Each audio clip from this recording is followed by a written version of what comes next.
રામદેવ પીરના સાનિધ્યમાં બેઠા છીએ ત્યારે ધણી તારા નામનો રે પાઠ રે મંડાણો રે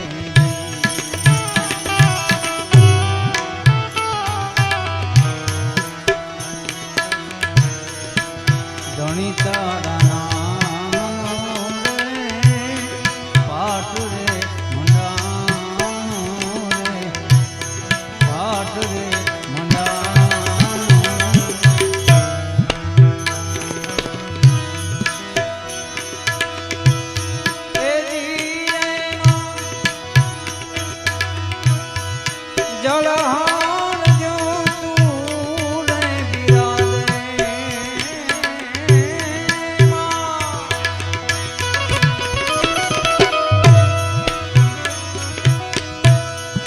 જળ